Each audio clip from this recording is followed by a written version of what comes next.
June 2002 was the beginning of a new journey for me. I want to share with you my 52 Sundays.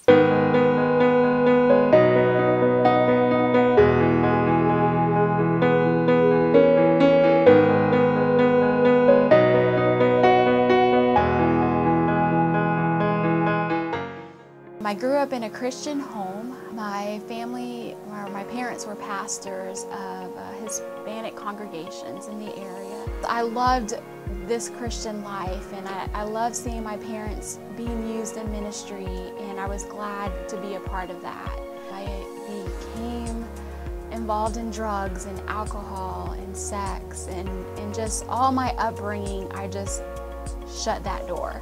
You know, I didn't want anything to do with that. I just wanted the freedom of just to be this me that I thought that I was. By the age of 17, I was obsessed with theft. It was where I got my most high from, was stealing. Also that year, I became pregnant. I was embarrassed of this life that I was living, embarrassed that I was pregnant. Abortion was a huge option, but because of my upbringing, I just knew that I just couldn't go through with it. I hid my pregnancy for almost 8 months. After I had my son, I was still addicted to stealing. I was caught in a department store, arrested. I was afraid, and I was like, I've got to give this life up. This isn't the life that I know that I want to bring my son in. After that, I met a wonderful man. I met him at work. We got married. Marriage brought us to Crestview, Florida. My son at this time was 5 years old, and he had such a hunger and a passion to be at church. And we would drive by this church all the time, and he would say, Mom, I want to go to church. I want to go to church. And my son met a friend, and his grandmother actually had invited us to come to this Independence Day celebration that the church was having. That night, just everything that the worship team was talking about was exactly where I was at. And the words that he spoke was like, you know, God has a purpose for you. God created you with purpose, and He has a plan for your life. And I remember just telling God, God, what do you want with this life? You know, everything that I've done, and you still want something to do with me? And I just told God, you know, if this is what you want, you can have it.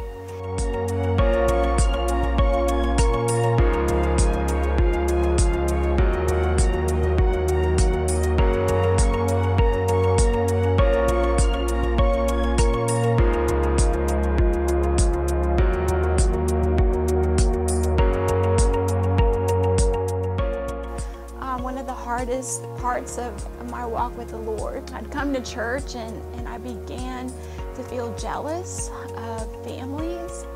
I would see husbands and wives together and families together, and I wasn't together. You know, my husband was at home, and it was just my son and I attending church by ourselves. I asked the Lord for a friend. I'm like, God, just put a friend in my life that would help me through this journey. And week after week I would come and no friend. So I was so mad at God.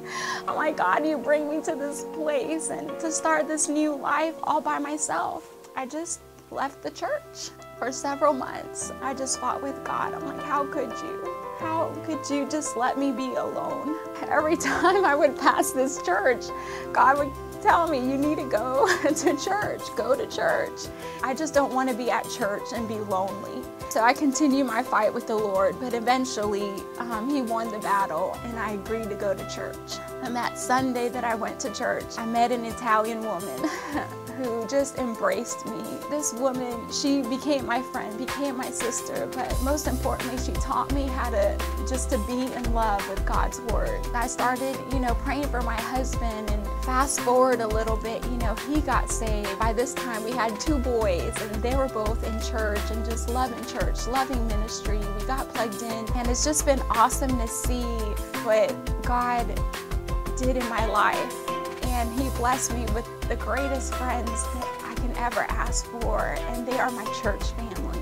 You know, this road wasn't easy. These 52 Sundays were hard. A lot of them I spent alone, but God just showed me His grace and His mercy and His just that He loves me and He has a plan for my life and my family. Today we serve the Lord, and I'm so grateful for those 52 Sundays.